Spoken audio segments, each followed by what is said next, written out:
Hello, welcome to MotoTribe. I'm Laura Kraft. Anna Rigby. Emily Prince. Sarah Merrell. And we are MotoTribe. Today we're talking about crashing. Crashing sucks. Is it as bad as it sounds? Maybe yes, maybe no. There's a saying that, there's riders that have been down and then riders that will go down. That, inevitably you're either a rider that hasn't crashed or has yet to crash. So with that, today we're going to talk about crashing. You may see from some of our background pictures, crashes that we've been in.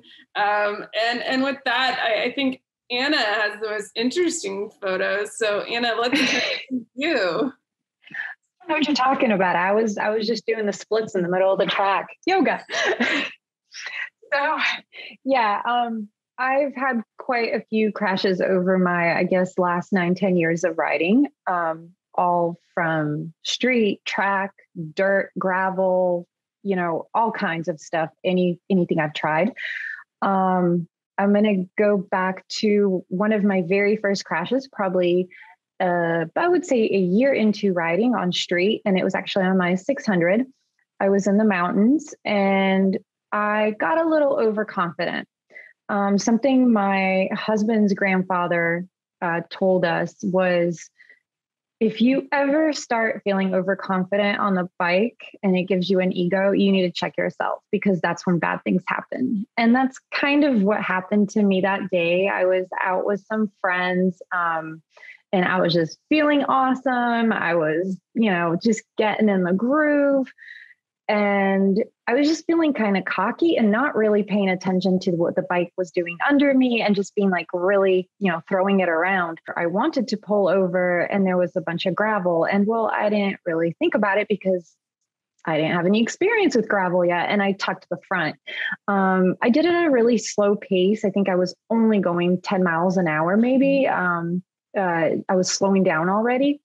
The problem is I took the front so violently that it slammed me down and actually broke my toe in the process. So I had to ride back home with that broken toe, and it was very painful. And my bike got all banged up, and it was still rideable, but it really hurt because it was my baby. And so I feel like on top of the broken toe, I had a really bruised ego. But that definitely put my ego in check. So that was something that I learned from that is pay attention to what you're doing. I mean, even the slightest little thing at 10 miles an hour can really hurt you. So yeah, pay attention to what you're doing. That's a good one. I'd say my first crash was actually in the MSF course. They were teaching us about, getting up to second gear, going really fast, and then all of a sudden braking because something in front of you stopped. And so I remember the first time I did the drill, I did it and I eased into it. And they're like, you didn't brake fast enough. Do it again. They're like, go really harder and brake really hard, grab it. And so I did. And of course that just stops the front wheel and I'm on the side. So that was my, first crashes, realizing that you don't grab the brake, suddenly. It will knock you over. There's a middle in between. Again, the first time I did it too soft, and the second time too hard. So it's that right in between. I learned of how to brake when something's in front of you, and do it in a safe way as not to crash. The tire, it can take a lot of pressure, but it can't take abruptness. And I made that mistake one time too. But I think my first real crash, I guess, outside of I had a crash in MSF too. That was actually strangely similar, but I was out on the Dragon on my DRZ, and I had a few years of riding under my belt and was coming up on one of the tighter corners and didn't take into account the condition of the road in that corner. And there was uneven pavement where something had created divots in the pavement. And I went through and didn't check up and had the bike all the way leaned over and just thought to myself, it doesn't matter. There's unevenness in this pavement. I'm just going to keep my speed and keep my corner entry. And that was not the right decision. And I learned in that moment that it does matter. The conditions of the road matter very much. And so it was a very graceful crash. I actually didn't even realize I was crashing until I was on the ground, and the DRZ was on its side, and I was like, oh, I just fell down. And luckily, because it was a graceful crash, I was able to just pick my bike up and keep going. And so I was very, very lucky. And I think it was a great learning experience, because I might not have been lucky if I had gone across the other side of the road and there had been a car coming the opposite way. It could have ended a whole lot differently. And so ever since then, I've been very careful, no matter what road I'm on, that if I see uneven pavement up ahead, to change my line, and also don't go into it at full lean. Good lessons to be learned for sure. My first crash was on my track bike, the first time that I had ever ridden it. So I had just gotten a ZX6R. Had not even had a chance to ride it yet because I had just had knee surgery. So I actually had Anna come do the test ride for me. So the first time I ever even sat on the bike and like went, forward on it was on the track. So I took it to the track. It was in December, like end of November, December. It was the end of year bash, and was finally starting to feel good on the bike, was feeling like comfortable, pushing a little more speed. Got to be end of the day. It was session 6. The sun was starting to go down, so there was like some shady patches on the track. And I went out, and the second lap around, Tally's a very small track, so really didn't have enough chance for my tires to warm up. And I just hit a shady spot and low-sided right through the corner in turn 2. Come to find out also, my tires they were old. Like, I didn't know better at the time. I thought, oh, well, it's Tally. It's a very grippy track and they'll stick. And well, no, they'd been through enough heat cycles. I'd had them for like 3,000 miles on my street triple, and then threw them on the bike and took them to track. So that was a hard lesson to learn. Like, tires are so important. The bike came out of that crash pretty well, just had like a bent, my clip-on was bent, my shift lever was missing, I was missing a peg, but they came over, I was definitely in a little pain, I had some bruising and whatever, but they came over, they're like, oh, do you want to get back on the bike and ride it off? And I was just like, no. Like, I was so shaken by the experience, because I was still, I think that was only my 3rd track day at that time, like maybe 3rd or 4th. And so it scared the crap out of me. Like, I was just like, oh my God, I don't like this bike. This bike's big and scary, and it just hurt me. So that was one of those, it was scared me, definitely, because I think I was inexperienced at the time. Yeah, you make a great point, Emily, because cold tires, road temperatures, all that plays a huge variable in it. And something we don't really think about is how long you have had a tire and how many heat cycles it's gone through. That's something that called a few of us out on, when my husband and I bought our bikes before we really knew anything about riding, about tires. You're like, oh, these tires look fine. It's very important to look at the date that they're manufactured, because honestly, you really don't want to be riding on anything that's older than 4 years. I mean, people do it, but that's a gamble. We've had 2 bike crashes in my family just on tires that were just too old, and just similar to Emily's track experience there. This one behind me, that was a cold tire crash. Same thing, 3rd corner in on track. I was actually not running tire warmers yet. I was just running in an intermediate group. So this is probably 6 years ago or something. And I just went out there chasing a friend and didn't think about it. Last session of the day, same thing, just lost my mind kind of, and just completely tucked to the front. I could feel it. Like, I just asked way too much of that tire. So that's definitely also, slowly learning what your tires can take. And every tire is different. There's different tires for every type of riding you're going to do. So when you buy a tire, think of that when you're investing in it, because that's what you're really investing in, is in grip. A great point about, tires and grip. And For me, my issue is in low speeds, or, when you're trying to maneuver it in kind of inclines or areas that are uneven. So the second time that, I'm going to talk about crashing is I was trying to get my S1000RR on a sidewalk, and it was angled, and I had started going, and I was, just getting it right in between the, make sure that I was on the sidewalk, and I was put my right foot down, and actually it was so inclined I couldn't put my right foot down, and then the motorcycle just kind of fell to my right. So that understanding that the ground underneath you and making sure that you can put both feet down, or if you can't, to make sure that you get to a place where you can to add some more gas, give you some stability and keep going.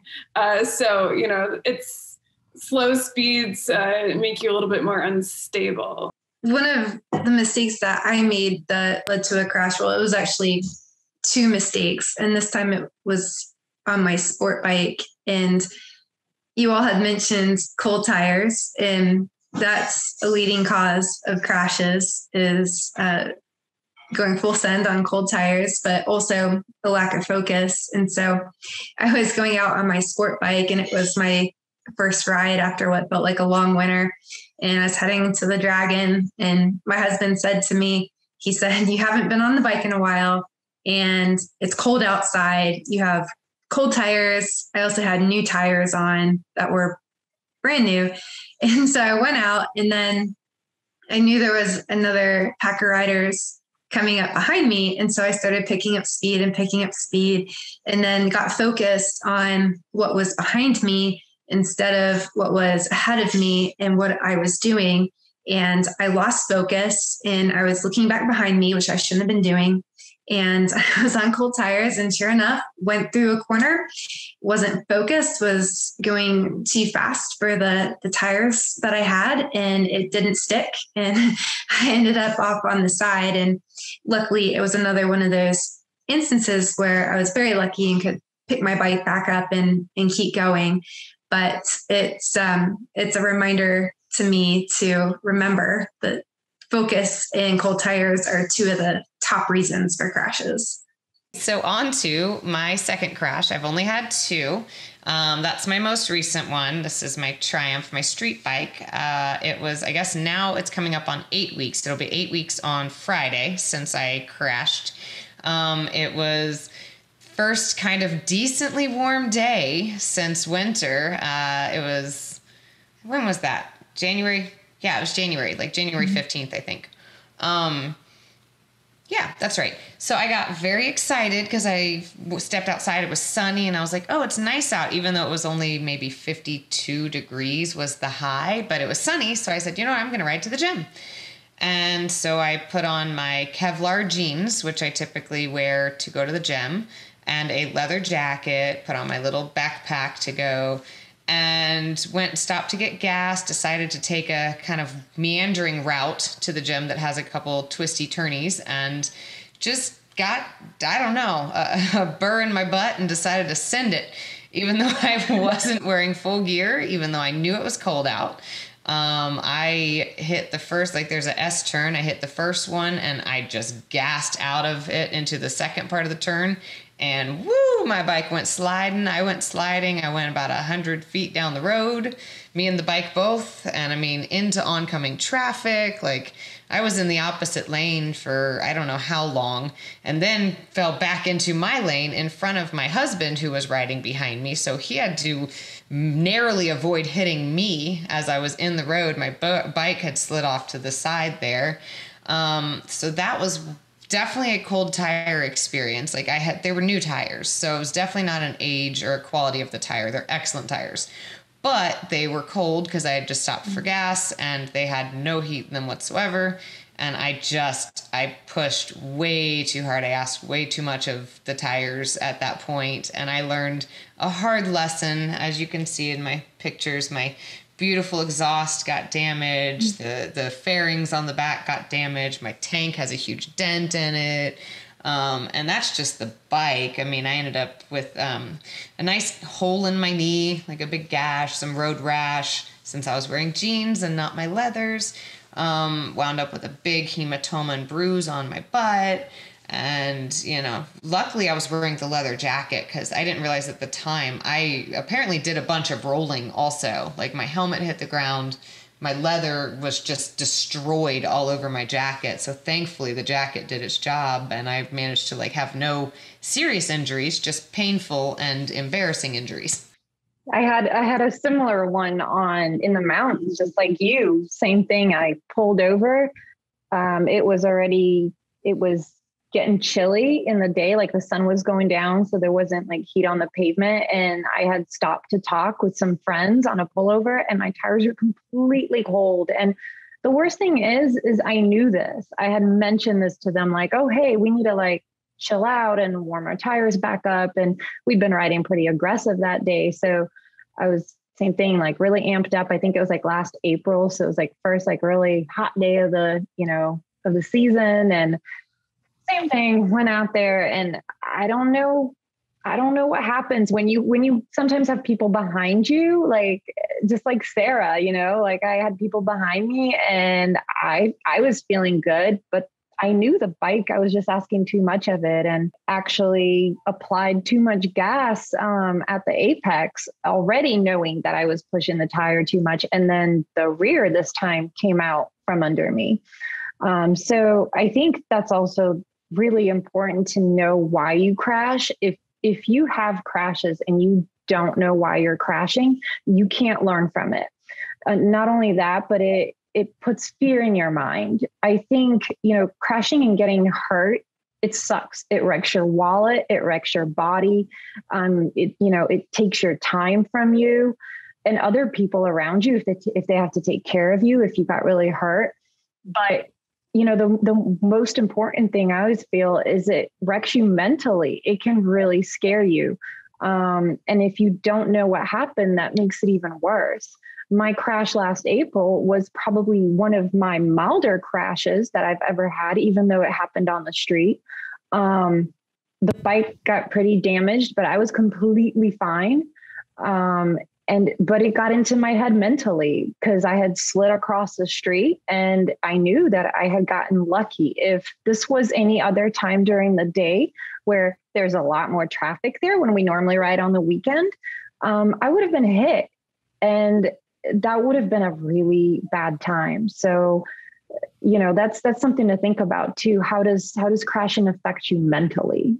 And then being able to work through that as well. Yeah, I think you hit on a lot of points. And, we're talking about these crashes and these are ones that we just pop up from. And so I think it's important to note that crashes aren't always this easy, that it could be a lot harder and you could have broken bones or you could, go to the hospital or need to be airlifted out. So I think it's really important to understand that there is severity with crashing. It's not all, fun and games or your leg in the air and then you quickly pop up.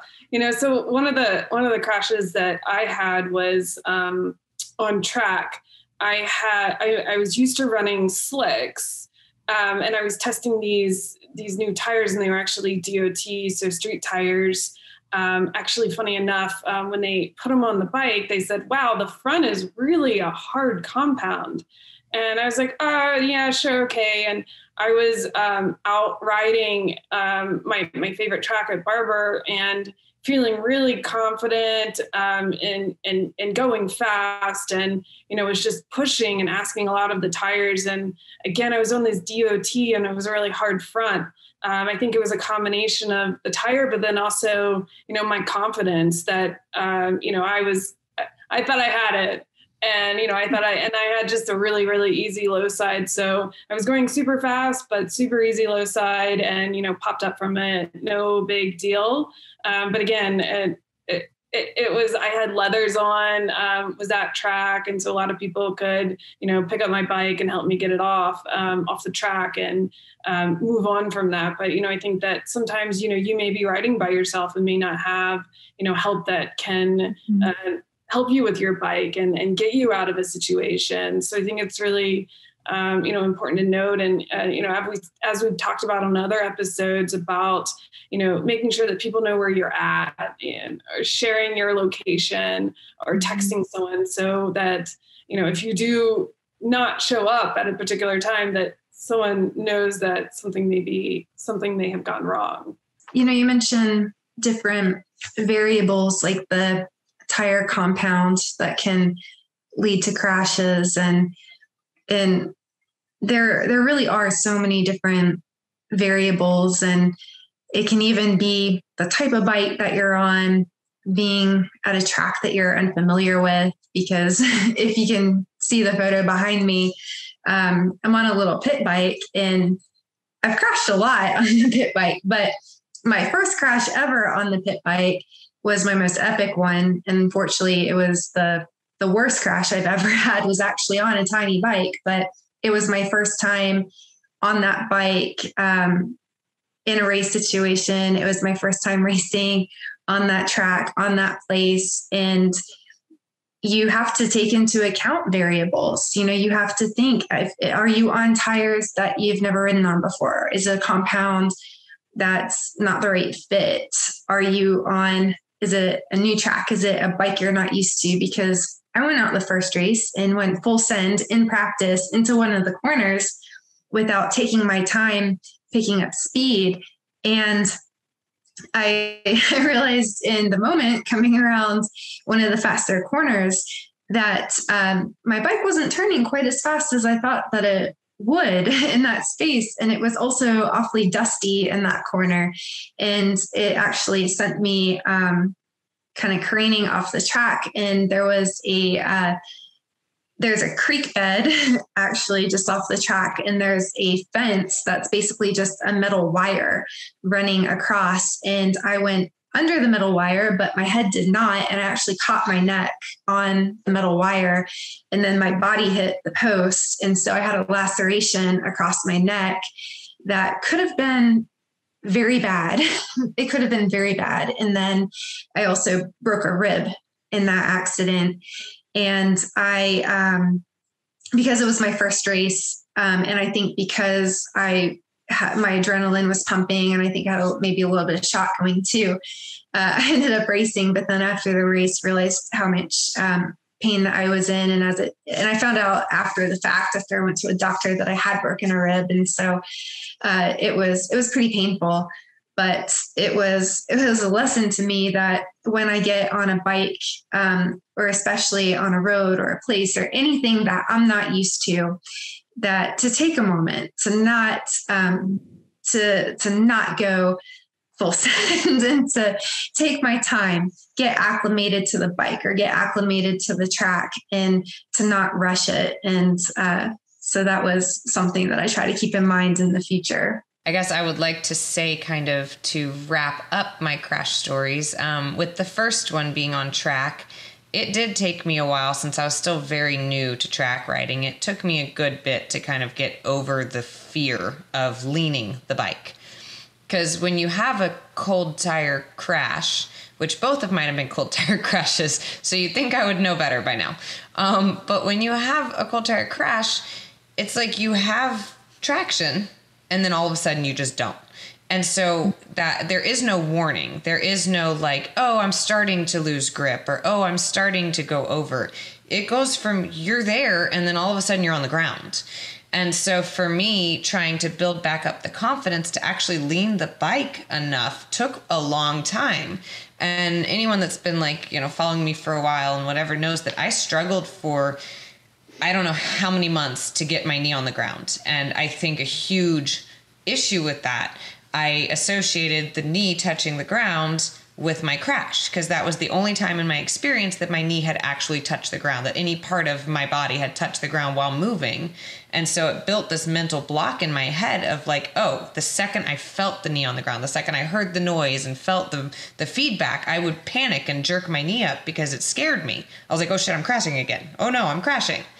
And so it caused this, block with that. And that took me up until I think last August was when I finally got over that. So that was almost a year of doing track and riding on the street and, really trying to push through that mental block of being okay with leaning the bike. And then with this most recent crash, I mean, it definitely affected me a little bit, I would say, getting back on track. I mean, I was on track 3 weeks after I crashed. I went down to Jennings and my bike died and I had to ride someone else's bike. And I felt fairly comfortable, but I could tell that I had some inhibition with leaning. And I think finally this past weekend, I got completely past it and feel wonderful again. So it took like 7 weeks of me riding all the time to get over it. Like not letting myself fall into that, oh, I'm scared to do it. I just kept pushing myself back out there and saying, you know what, Emily, you've done this. You know how to do this. Get back out there and ride like you know how. Because I never, before I crashed my Triumph, it never even occurred to me like how far I was leaning over. I was like, oh, when my knee's on the ground, I'm at a comfortable lean angle, we're good. Didn't really question it. And then after the crash, it took a while for me to get back to that level of comfort. So I think you just have to kind of keep pushing yourself and remember that you know what you're doing. Like, don't let one incident, because I know what happened. I can pinpoint exactly what caused it. So don't let that ruin all my other experiences. Yeah, that's a very solid point, for sure.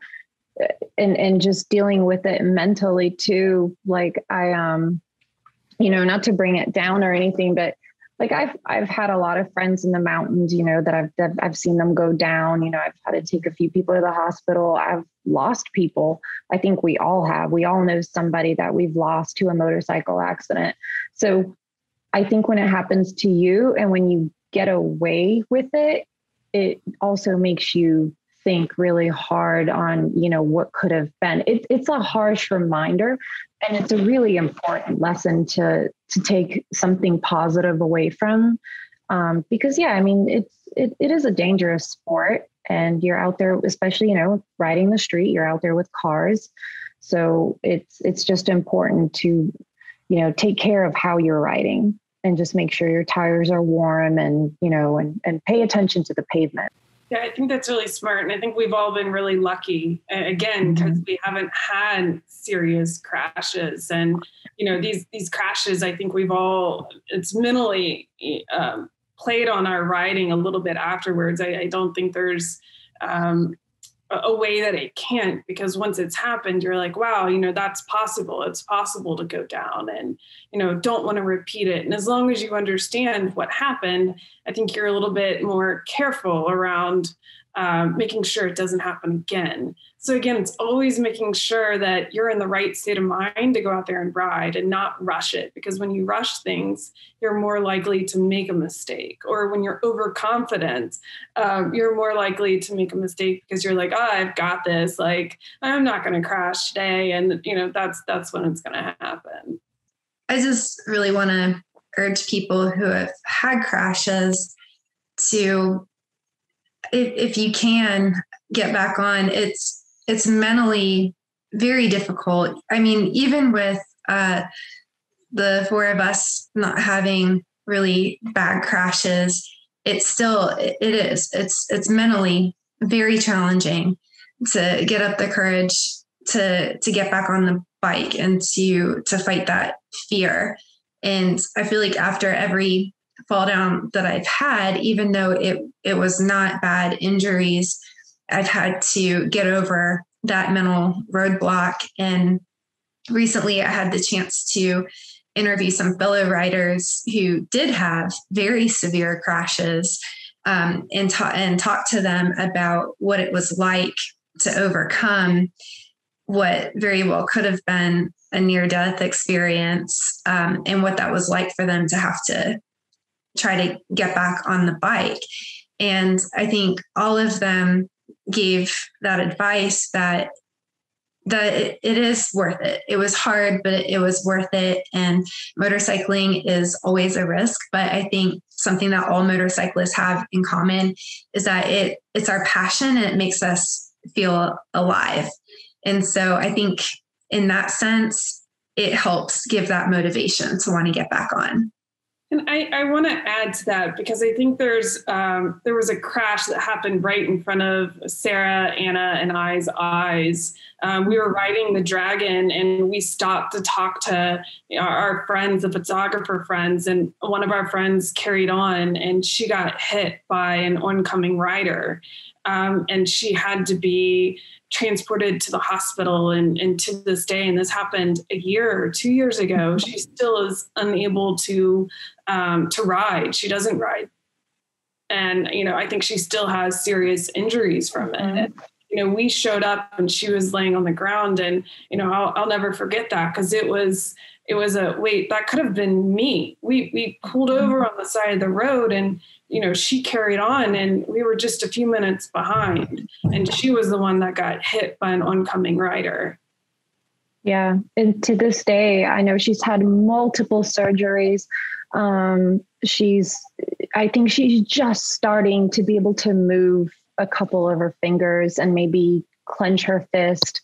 So, I mean, it sucks. And that's the thing. Like, you see some people have horrible crashes and they get away super lucky, like, out of it. And others just have freak accidents and they weren't even doing necessarily anything wrong, like speeding or doing anything reckless. You just never know, It's the risk that you take. If you have the passion for riding, you understand that is the calculated risk. And I will say with 100% confidence that my street riding style is going to be much more cautious than I think it was before, because, seeing how my accident happened and seeing how easily I could have been run over by a car. Like, I'm sitting on the side of the road exactly where I went down, and there are cars flying past with me and my bike on the side of the road. Like, it's obvious I've crashed and they are just flying past going like 60 miles an hour. And I'm like, what if one of them had been coming when I went down into their lane? It really makes you think, like, the what ifs start occurring to you. And it's scary when you start thinking about the what ifs, and then you have to really count your blessings that it didn't go that way, but you have to learn from it. Like, just don't make those same mistakes again. Don't take the risk. If you can avoid the risk, then you should. Right. And then, there's always the other car. So you can only account for yourself. Yeah. But at the end of the day, I think, all of what we're saying is we love to ride and we understand the risks, and we understand that, we've all been really lucky.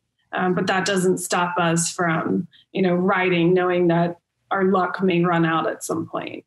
All right, ladies, any final thoughts?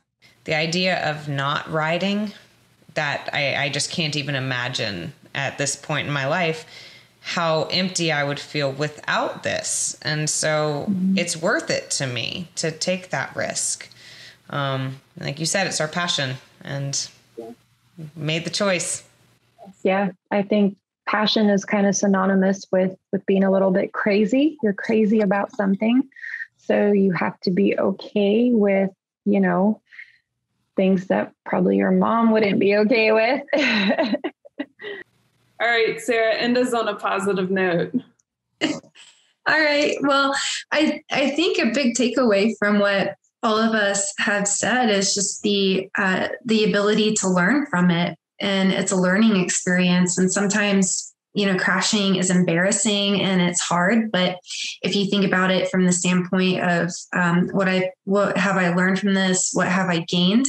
And then to also have that courage and confidence to get back on the bike and keep trying and give it another shot, and to constantly be working to improve your riding. And I think in that sense, to see it that way, there's positive things that can come out of maybe not something not so positive. Thank you, ladies. Bye, guys. Bye.